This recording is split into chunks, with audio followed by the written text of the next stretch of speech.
Hello, we are excited to have this session Soul to Soul. We just want to converse with your soul, with our soul, and we are going to learn something new today. And I want to welcome this dear counselor of ours, a competent one who is climbing the ladder of psychology, just to introduce to us what we are going to tackle in our soul today. Janet, karibu. Well, you've caught me off guard by saying that I'll introduce, but I'm glad to be here again. Yeah. I thank God for this opportunity, and I never take it for granted. Thank you. So today we are talking about emotional injustices. Mm-hmm. Yeah. Okay. I think basically we are discussing emotional injustices that manifests as behaviors in adulthood, but they started from childhood experiences. Yeah. Okay. Interesting.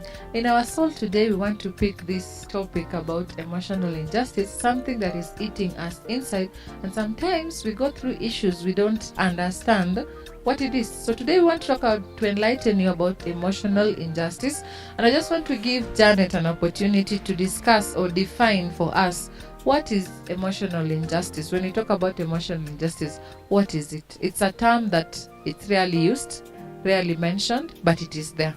So help us understand what is emotional injustice. First of all, when you talk about an injustice, it means that a right was denied. And that's why we are narrowing down to childhood. So I would say emotional injustice is negative feelings, negative behaviors that were directed to a child that causes them to have intense negative feelings and behaviors as adults, which manifest as different behaviors. But now the right emotions were the child was deprived of the right emotions, the right environment. They were taken away. Or they were killed or suffocated. But they do not disappear. They just come out in uglier ways. The way now we are as adults, I can also tell where I was emotionally, where justice was denied emotionally. And sometimes when we are growing up as children, we don't know that our rights are being taken away. No. For example, if you want to express yourself and they're telling you shut up. Why are you crying? Yeah. You know? You're a boy. You're supposed to cry. And sometimes when you're growing up in families where siblings are many, there is this expression, you think you're the only one. Yeah, you think. So your elder sister is not crying, your younger one is not crying, you're here. Yeah. Ama nisisikie sauti. So emotional injustice is something that has accompanied us into our adulthood, and maybe can we discuss some of the sources that people pick from? Because one of the sources that you're strongly speaking about today is about childhood. Kindly further explain to us, where do people draw this emotional injustice? Where does it come from? Our first unit of knowing our environment as children is the family. So the first thing has to be an unstable or unsafe family environment, even before we go to the outer world. So by unstable, I mean issues due to separation, divorce, or present absent. Violence, drug and substance abuse. Early exposure maybe to molestation. Yeah, sexual, physical. It's actually sexual, physical, and domestic violence. All that when it happens to a child. And even unsafe in the sense of the structure. You know how your house looks like.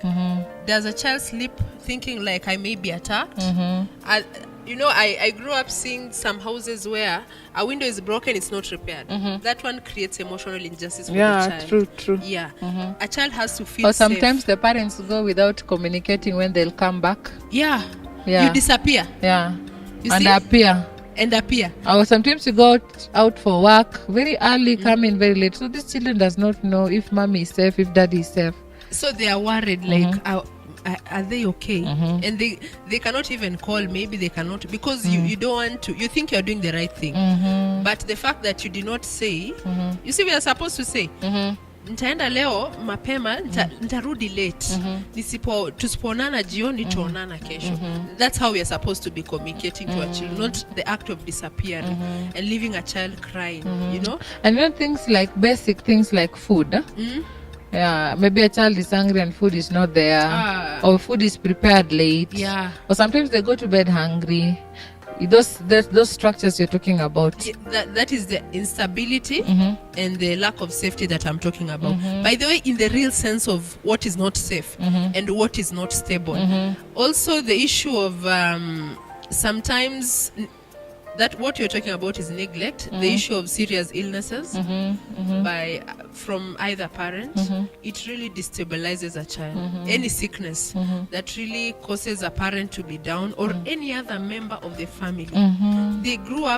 The children grow up viewing the world as a harsh place. You can just get sick and die. And the problem with people, like when it's a family, you tend to hide it from the children. From the children. And then they keep on guessing and running what's happening. And eventually when they are big enough or old enough, they are told, your father, this is what happened. This is... They can't reconcile. They can't reconcile.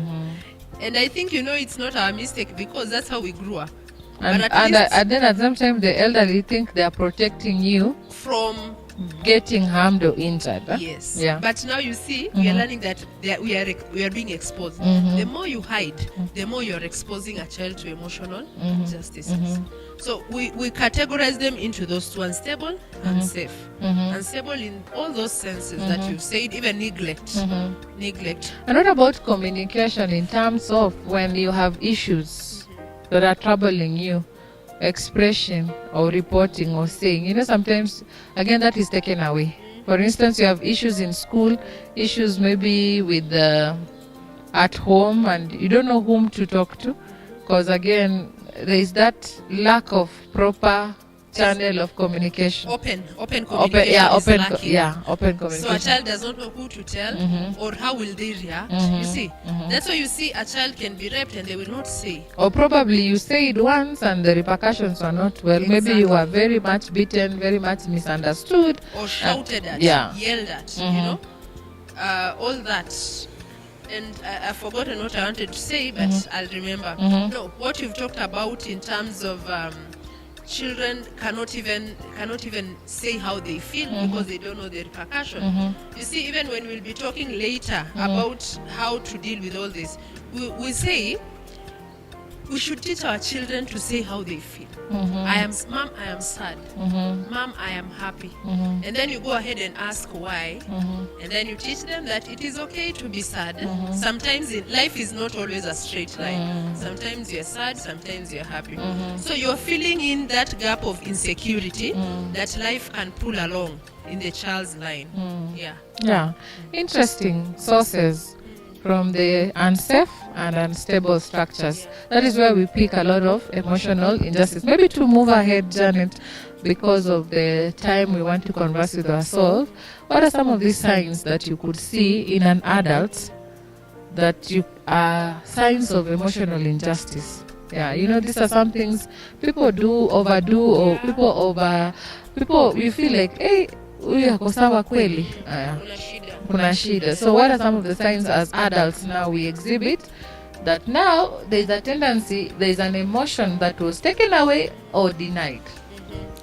Now, first I must put a disclaimer that some of these signs may reflect other conditions, but these are the signs that we can identify with emotional injustices at childhood.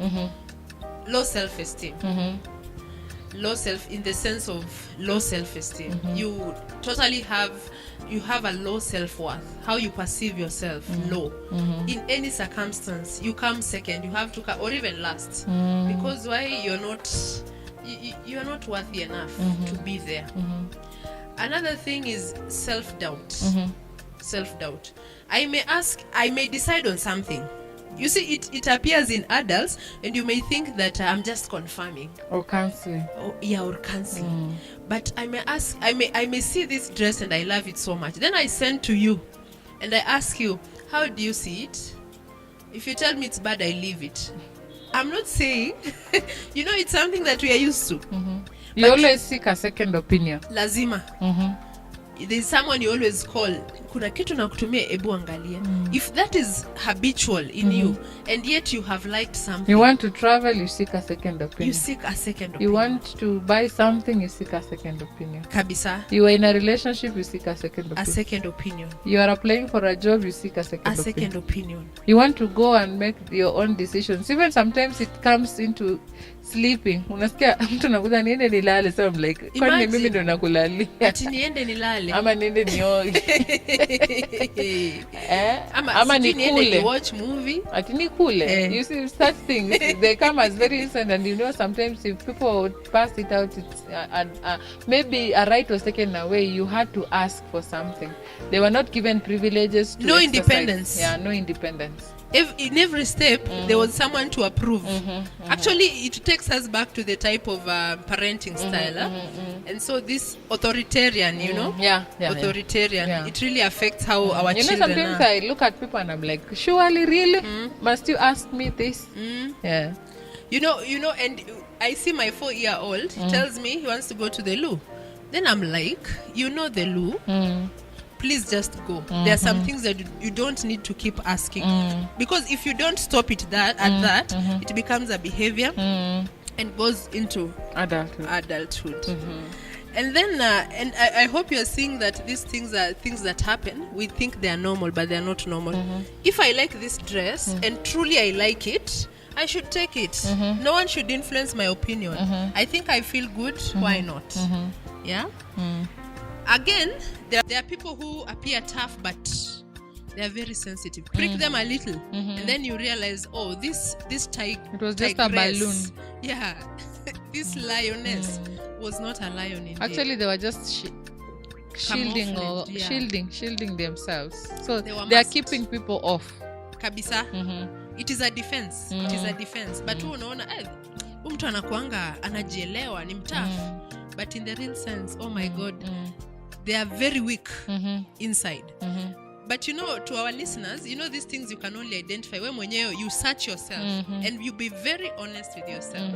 Another thing is there are people who are naturally extroverted, but because of the emotional injustice, you become introverted by default. You had to be introverted, you know, but that is not your nature. Hata mtu anasema, ai, kumbe huyu anakuanga hivi, sijai mpicture akiwa hivi. So you turn out introverted, yet that was not your type of person. Again, they can never take compliments because they deem themselves as not enough. This person, they are just lying to me. Of all these people here, it's only me they can see. You see, they can never take compliments. We say that a compliment, when someone compliments you, whether they mean it or not, say thank you and move on. Don't ponder about it. And then they avoid eye contact. Yeah, it's true. Yeah. Because they were used to a lot of reprimanding. Stop this. Stop this, do this. So they don't have confidence. They would hardly look at you. You see, there are some people who ever look down. Maybe they were told, if I talk, we look down. Nikiongea sitaki uniangalia. Ati unaniangaliaje na hiyo macho mtoto mdogo kama wewe? You know, I remember my mom used to say that, like, don't poke your eyes on me.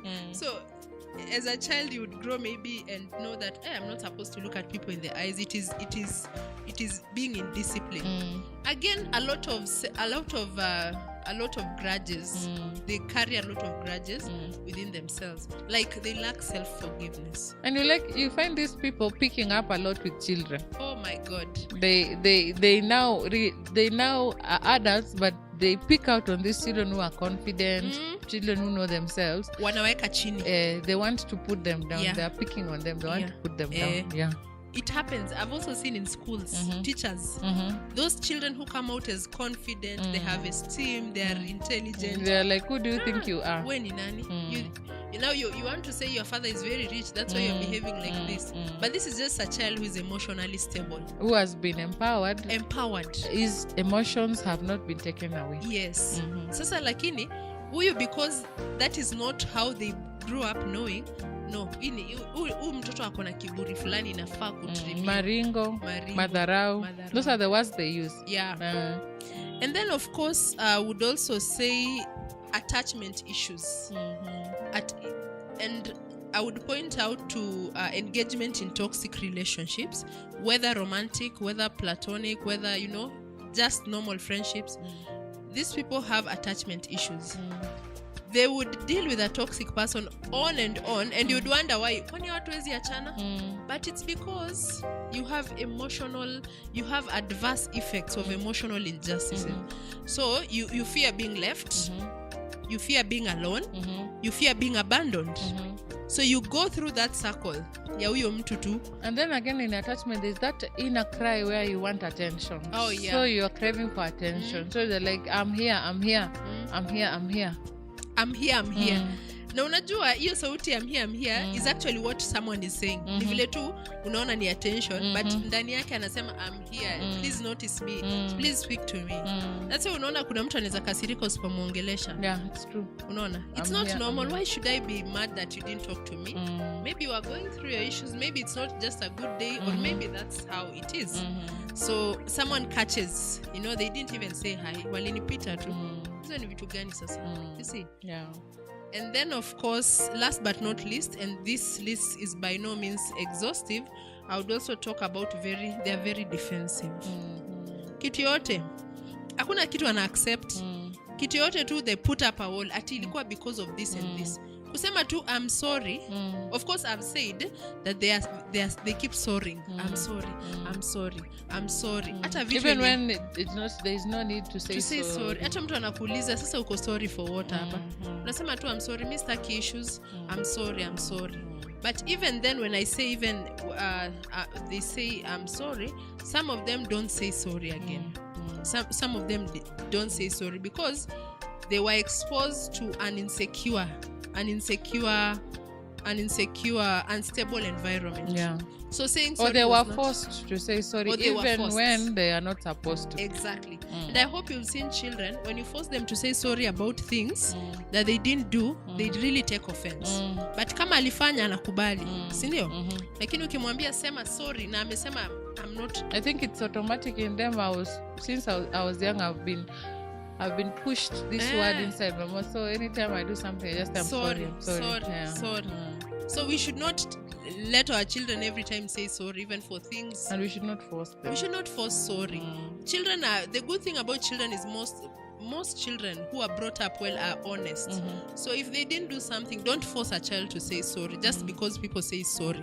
They will be sorrying all the days of their lives. Wow. Yeah. Very deep insight. Maybe just to wind up this show, we've talked about the source, we've talked about some of these signs, and these signs are all over. You meet people, you meet a mother, you meet a father, you meet a CEO, you meet a pastor, you meet people in society working in suits, but there is the cry of childhood injustices, especially the emotional. The emotional part cannot be pinned down. The physical part can be pinned down. But now when you grow up, you realize these things are taking a toll order in my marriage, in my work, in my performance, in most of the things. Maybe how do somebody redeem him or herself? Now we have talked about the signs, Then we'd ask our listeners, this is how to come out of this pit. Retrace your childhood. Go back in that journey of your childhood. Look at how you grew up and things that our parents did or our caregivers, maybe knowingly or unknowingly. Could be a teacher in school. Could be people in your environment. Something how you were treated consistently. Is there anything that might have caused how you're behaving right now? And be very honest with yourself. You see, when we are dealing with these things, we always say as counselors, you have to be very honest. Hakuna kujifanya. Si unajiambia wewe mwenyewe. So you have to be honest. So I'll say retrace your childhood. Now, after you are aware of what happened, you endeavor to heal your inner child. And how do you do that? By reparenting yourself. How do you reparent yourself? Forgive yourself for the things that happened to you because you didn't know. For the things that happened to you because you had no power over what happened to you. Forgive yourself for how you have behaved, for the low self-esteem, the doubt, the constant apologizing, etc. And choose to love yourself more. Choose to love yourself. Choose to honor your journey. And above all, I'd say be very intentional. It is achievable. We can all heal from our childhood trauma. Hakunanga kitu iwezi ponywa. So be very intentional in this journey. And we all do this so that we can be healthy people. You know, there's no need for me to associate with you and I'm very toxic. If I'm toxic to you, I'm toxic to my family. You can believe that it's worse down there. So this is just a tip with the iceberg. This is just a tip. Imagine if I'm toxic to you, the people who are with me daily wanapitia machungu. Lakini waezi niacha. My children cannot leave me. Their brothers can't. They can't. Yeah. Oh, interesting conversation about emotional injustice is something that is eating us up when we are growing. And it is good for us to address it because age is catching up and you discover the older you grow, the weaker you become. Yeah. The older you grow, now you open up yourself. Yeah. The subconscious becomes stronger. It invades the conscious a lot. It attacks you at night.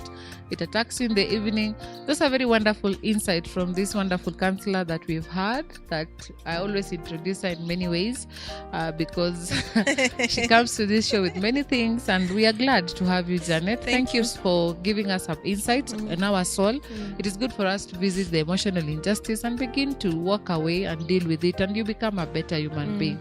Thank you. It is Soul to Soul session. I've been here with Janet. I am Vivian Kibeu. See you next time. Thank you. Bye.